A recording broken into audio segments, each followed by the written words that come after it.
that we are talking about journey to freedom. And you have to understand the meaning of this freedom. There is a freedom which we call as physical freedom, which you also call it democracy. Like we have physical freedom. But we are talking about psychological freedom, or you say mental freedom. And in fact, if you really do some soul searching, you will find we are in a mental prison.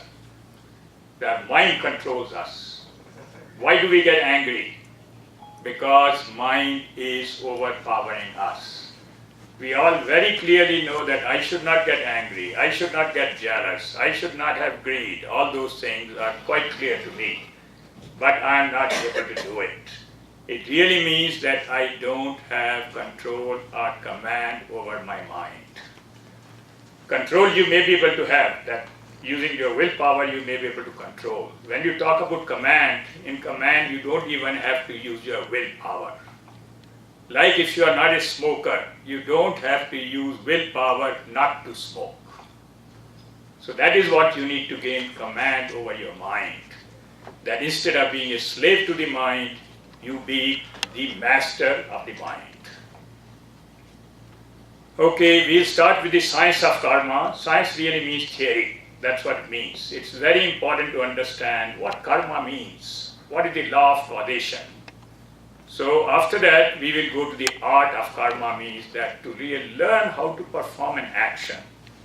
Perform an action in such a way that mind does not control you, which you say that you don't get under the bondage. It does not bind you. If you want to think about something, you will keep on thinking only about that. But unfortunately, the mind creates undesirable, unwanted thoughts. And this is what you call as involuntary thoughts, and those are the ones which we call as bondage. Not in your control. You are trying to focus on study of philosophy, or study of mathematics. In between you get a thought that you want to really bid for a house. Very funny thought. Why should it come to you? Why are you not able to focus on philosophy? The reason is that you are under bondage. And after that, I'll give you a snapshot of this karma yoga. Just to clarify, the word yoga really means union. And I'll tell you what union it is. And I normally try to show this snapshot on a ladder, which we call as ladder to freedom. That is, step by step, rung by rung, you keep on climbing this ladder until you reach the top. When you are at the top, you are free, because there is nothing else to go. You can really touch the sky at that time. You can be the sky yourself also. When I say you can be the sky, means you can be limitless yourself. I had included in this one that if the time permits, we'll do a guided meditation. That is really seeing the knowledge in your own self, or being the knowledge your own self. But if we don't have enough time, we'll not be able to do it. And I have a couple of words to say before we really get into the details of this recap. One is that this is an interactive session. And being an interactive session, you can stop me anytime when something is not clear to you. And one of the reasons is that if it is not interactive, some people can go to sleep. 2 hours is a very long session. And I was thinking that after we talk about the science of karma, we can have a 5 minutes break. We don't want to have a very long break, because then you will get into, there are some snacks outside and all those kind of things, refreshments, as they say. So basically we'll have a short break. It could be, bathroom break. It could be you want to drink some water or things like that. And we'll come back and then we'll talk about the art. Art means skill. Skill really means that you have to have that nimbleness. You have to have that dexterity in performing action. And the second thing I wanted to mention was that this presentation is a joint presentation between me and Rosemary. So we have worked together on this presentation, and I hope you will enjoy it. Okay, let's start with the recap. We started our last session by asking a question: how to achieve everlasting happiness? By the way, everyone is trying to achieve everlasting happiness. And there is a reason for that, which we are not going to talk about today, that everyone seeks happiness only. You don't have any choice about it. If you want to get married, you get married for happiness. If you want children, you want children for happiness. You want a divorce, you want divorce for happiness. Anything which you do, even if you murder for happiness. But problem is that whenever you take any action, or external action, or worldly action, which is also known as secular action, you find that happiness does not last very long. And it's a very short-lived happiness. You may have tremendous achievements, you have got money, you have got position, you have name, you have got fame, and still your happiness comes and goes. It remains for a short time. When people praise you, then you go back and you find the happiness is gone. So you really want to find out how to achieve everlasting happiness. The first question is it possible to achieve? The answer is yes. It's very much possible to achieve. And at that time, the answer comes from ancient Greek and Indian philosophies, which says that you can achieve that everlasting happiness by discovering or realizing your true nature. The problem is we think that we are this body, we are this mind, or some people go to a little bit higher level, they say, I am the spirit. And you are beyond all these. And that is what you have to discover. And once you discover that, then you realize that you are only a witnessing awareness. You are really watching the body, you are watching the mind, you are watching everything else, you are watching this whole world. But you are none of those. That's what you say, that whatever is seen is very, very different. You are just watching, you are a witness. And witnessing is a very unique type of watching. It is a way of watching where you do not get involved in what you are watching. If you get involved, means you get emotional about it. You watch somebody doing a wrong thing and you get angry. That means you are not a witness. It really means that you are a doer. That means you are participating in it. You are doing what you call as mental action. Anytime when you become angry, anytime you have greed, anytime you have jealousy, that means you are really doing an action. It is a mental action. So you are not free. That means it's not in your hand. You are reacting to a situation. Then to do so, one needs to undertake an inward journey. We normally, all our journeys are outwards. We go on pilgrimages, we go on some cruises, we do all these kind of journeys thinking that it will give us everlasting happiness. And I can tell you that's a pipe dream. You cannot come close to that one. So one has to realize that I'm going in the wrong direction and I have to take a U-turn. I'm going this way, I have to really take a U-turn and start going inwards. That is what realizing that happiness is my own self. I'm going always outside to find happiness, but it's not there. So this presentation is going to tell you how to take that U-turn. And it really is taken in two stages, this U-turn. First you take a U-turn, you go some distance, and after that you go further distance. And we are not going to talk about that further distance. We will only talk about the first stage of this journey. And this journey, total internal journey, is really given in a book, a philosophical text known as Bhagavad Gita. And by the way, many people think it's a religious text. People think it's a Hindu religious text. That is not true at all. Bhagavad Gita is a completely philosophical text and very popular in the Western world with great philosophers. I'll name some of the philosophers. From England, Carlyle was a great philosopher. From Germany, Arthur Schopenhauer and Max Muller, great philosopher. From the US, you had some great number of great philosophers, starting with Ralph Waldo Emerson. You have Thoreau, the great philosopher, and you also had Aldous Huxley, great philosopher. Then Robert Oppenheimer, the father of atom bomb, was a great philosopher. And there are many other philosophers in this country who really were following Bhagavad Gita. In fact, Robert Oppenheimer, when he saw the first explosion in New Mexico near Santa Fe, where they had, and he really quoted two verses from Bhagavad Gita, from the 11th chapter of Bhagavad Gita. And I'm not going to go into details, otherwise we will cover only a few charts. So this is the one where it very clearly tells you a method of going inwards, reversing that journey and finding that treasure which is your own self. This journey comprises two integrated stages that harness our inherent powers, physical and mental powers. By the way, you have only two powers. If you think you have more than two powers, then it's a delusion. You have physical power and you have got mental power. And you have to use both these powers, harness both these powers if you want to continue on this journey. Now I am showing you two pictures here. One is Bhagavad Gita, another is from Socrates. You know, Socrates' protege was Plato, and Plato's, then Aristotle, then Alexander the Great, all these are in the same line.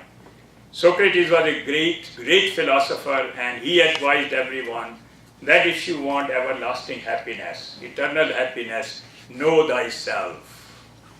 So you can really say this thing, that if I want everlasting happiness, my journey is to really know my own self. Not try to find out what is in Norway or in some other place in Europe and all that kind of thing, you know. You really want to discover your own self.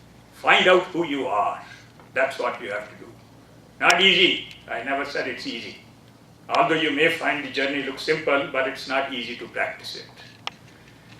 So this two-stage integrated journey is known as yoga.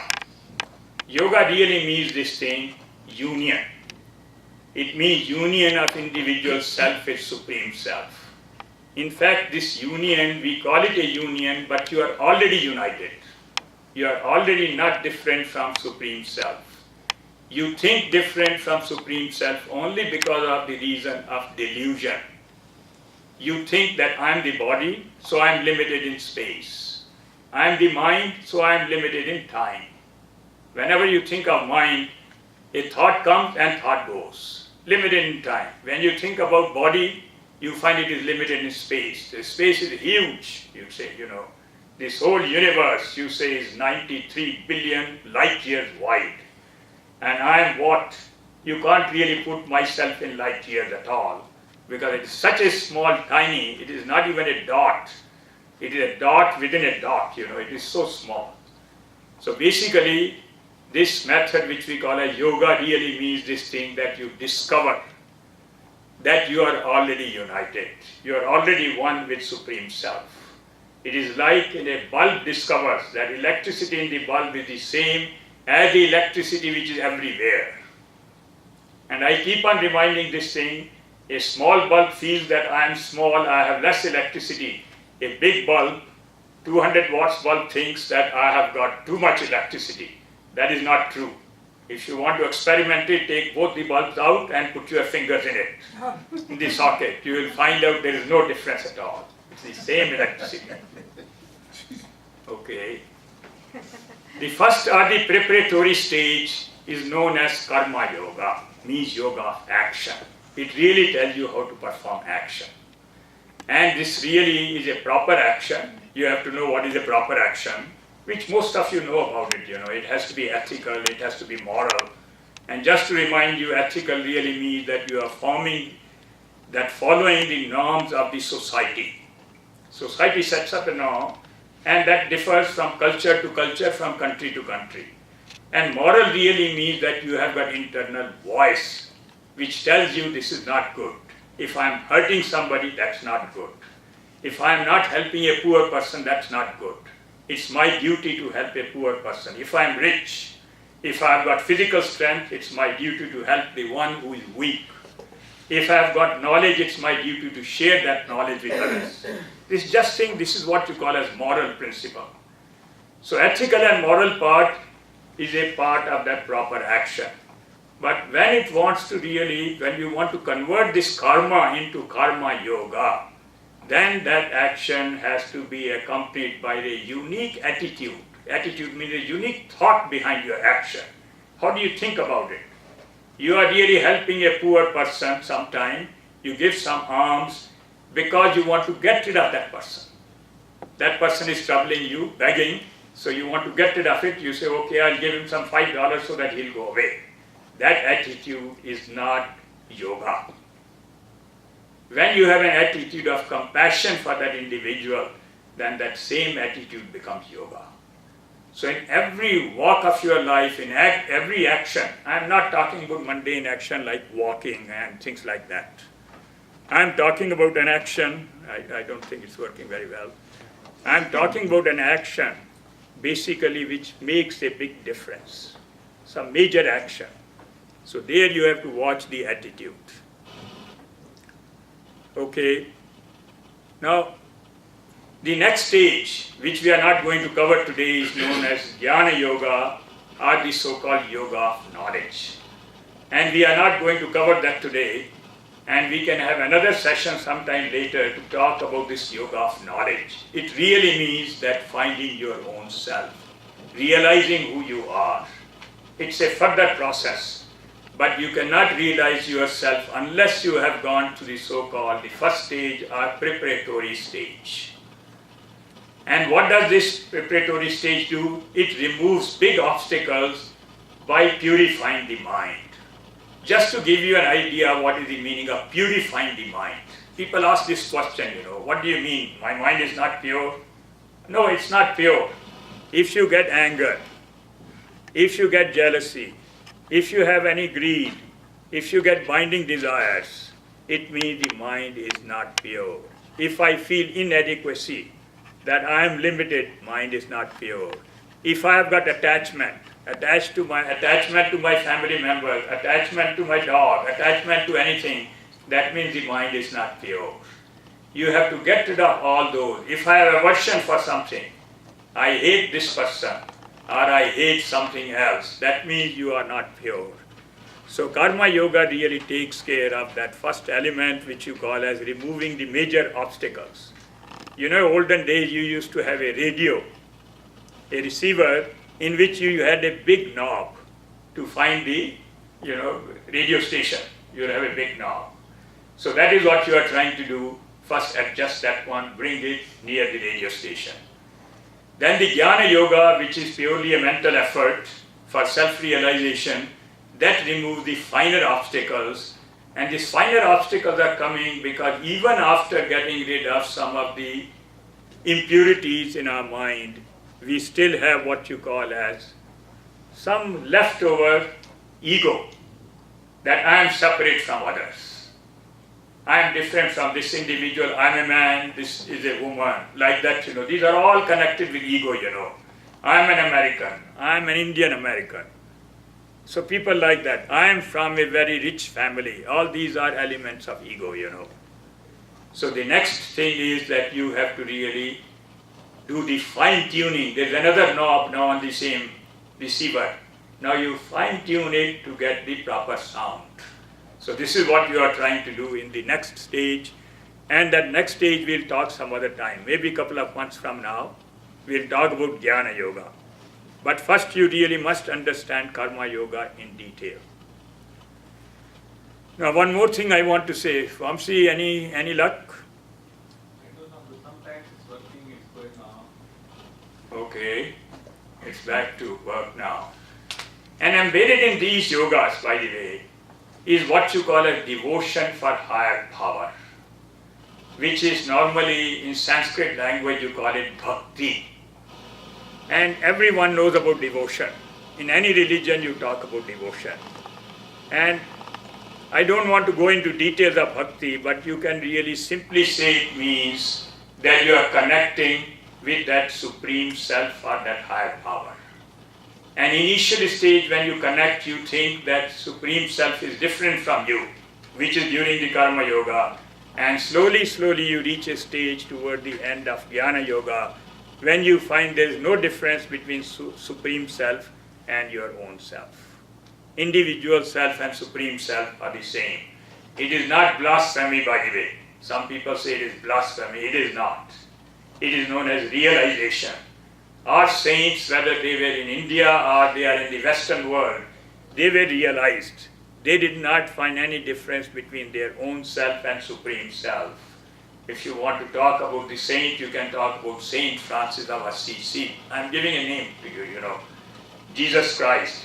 People say, yeah, I agree, Jesus Christ was not different from Supreme Self. But people will not agree that Saint Francis of Assisi was different from, is the same as Supreme Self. Not only one saint, but there are many other saints who are not different from Supreme Self. And Supreme Self you can call as God, if you like, I am using the word higher power here. That is what I am using. And embedded in the entire yoga, you have to be connected to that higher power. If you are not connected, then it is not yoga. Then karma yoga becomes only karma, and the yoga of knowledge becomes only knowledge or academic knowledge, which may be okay for teaching, but not for realizing your own self. So you have to be reminding yourself that my hand is moving, my voice is coming out. From where is it coming out? There must be some power which is making my hands to move. There is a power which makes my mind to think. There is a power which makes my mouth to speak. You have to be connected to that higher power. That power is cosmic power. My mind can think because it is connected with cosmic intelligence. My body can move because it is connected with what you call as cosmic motive power, which in Sanskrit they call it prana. Pranayama is a breathing technique we talk about. That is what you have to feel, that connection. And you have to continuously feel that connection. If you keep on feeling that connection, the journey becomes much more smooth. Otherwise, you will find too many hurdles in the journey. Okay. Let's continue with this science of karma. And Vamsi, you remain there. Please keep on fiddling around with this one. For transforming us internally, we need to understand the science and art of karma, which is a theory and practice. The reason for this one is without understanding the theory, it becomes a belief system. That is the reason, So what we are going to do here is that in our last session we had started investigating the following key topics under the science of karma. We had just started, by the way. We had just scratched the surface, you can say. And first one we really talked about was the law of causation. I want to just remind you about the meaning of law. In terms of scientific side, any process starts with what they call as a hypothesis or conjecture. It has the same meaning. That is, you observe something and from that observation you say this must be happening. Say I have got something, a gas, in a container, I heat it and I find gas starts expanding. Like in a balloon, you heat it, the gas will start expanding. That means there is some connection between temperature and the volume of the gas. And this is how then you have that, you start with that one. After that, it has to go through two different tests. One is that it must go through the test of logic and reasoning, and another is the test of time. When you go through the logic and reasoning, then you normally go from hypothesis, conjecture to theory. And after that, when that theory is able to sustain in time, then that theory becomes a law in the scientific field. Same is in philosophy also. There are laws of philosophy that you have converted a hypothesis or a conjecture to a theory, then to a law. And we will be talking about the law of causation, meaning the law of cause and effect. Anything which you are watching is an effect, and there must be a cause for that. And we will really work on that one, and similarly we will try to look into our own self. Okay. By the way, after the law is established, it can be modified. The science says this thing that, okay, we have come up with this law, but we don't know all the limitations. Like the law of gravity, which was modified. It came from Isaac Newton, the law of gravity. That the objects which are in the space, they attract each other. And the force of attraction is equal to mass of one object multiplied by mass of second object divided by the distance square multiplied by a constant which you call as g. That tells you the force. Force is on both the objects. Because people sometimes ask me this thing, that when I have a small ball, it really goes and falls here. That's what Newton was watching that apple falling over and over and over, And why does it move? If the force is same on both the sides, why doesn't the earth move? By the way, earth also moves. Only thing is because the mass of the earth is so much. So because the so-called force is equal to mass multiplied by acceleration, so earth moves very little. When you put your foot on the earth, by the way, earth moves a little bit, but that is so infinitesimally small that you can't figure out. Both the objects move, but one moves a lot, the other one moves a little bit. It's relative. You are also moving along with the earth. You are also moving, yes. That is why you are not able to see. Right. So we will then talk about the deeper meaning of the word karma. Because karma word is very much misunderstood word, Simple meaning is that it's an action. When somebody says this is my karma, means then it becomes destiny. So you have to really understand the meaning of karma. So between karma and the law of causation, one has to understand the science quite a bit. Then I'll be talking, how do desires bind us? All this bondage which is happening due to desires. A person says, anger binds me. But from where the anger has come? It comes from desires. You have a desire for something and the desire does not get fulfilled. It becomes angry.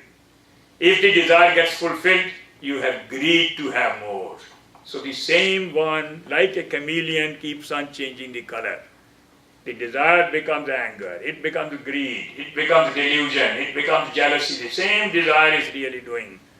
And so we will talk about that, how it really binds us or puts us in mental prison. Then I want to really talk a little bit about what you call as righteousness, duty, and understanding, which you normally call as dharma. I'll talk about that one. And the last two items will be both in science as well as in art. Okay, the law of causation.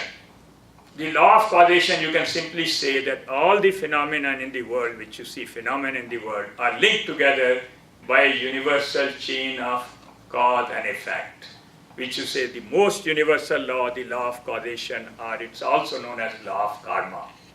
Anything which you see, it will have a cause.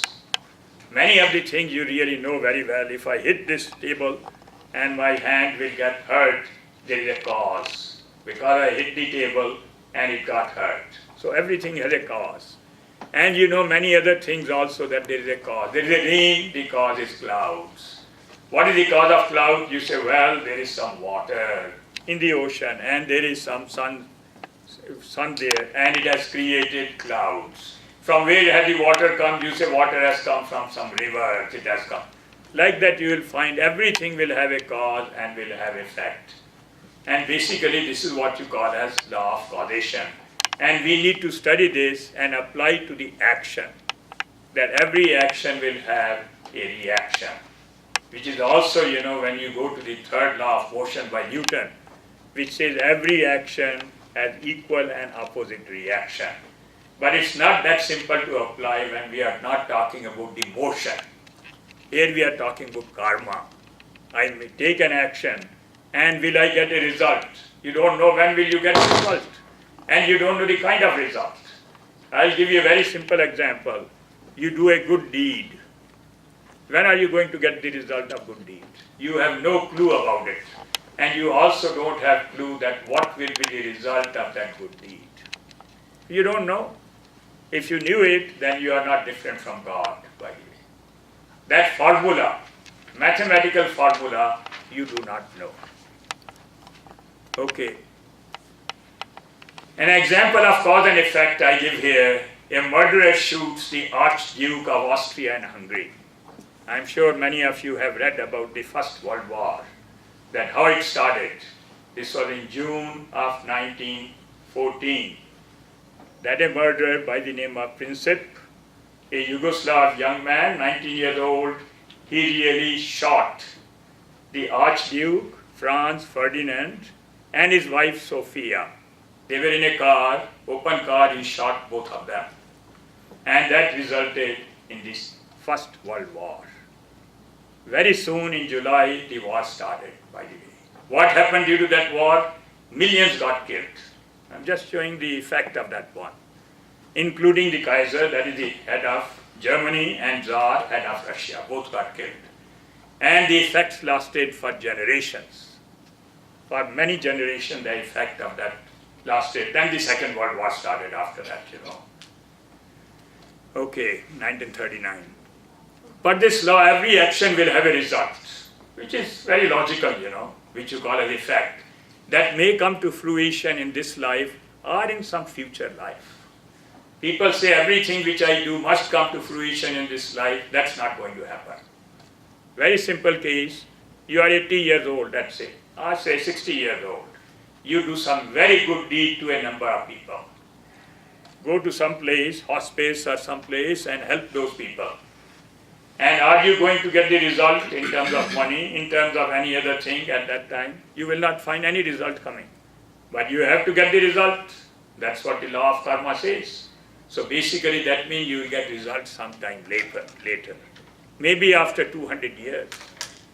That means 2 lives from now, you may get that result. But you will definitely get a result. It's the same thing if a person goes and murders somebody. Is not punished because nobody has been able to find. But doesn't mean you will not get the result. You are bound to get the result. But result may not come in this life. A very simple example, you want to plant a tree, a mango tree, as an example I am saying. And the fruit comes after 15 years from that mango tree. It does not come right away. And there are situations where they may not come in lifetime. It takes a very long time. There are some trees which take, 200 years, 300 years, sequoia trees, to go to a particular height. Okay, the law of causation is the basis of reincarnation. Actually, this law of causation really brings you to a level where you say that a person has to be reborn to get the result of the action which was performed by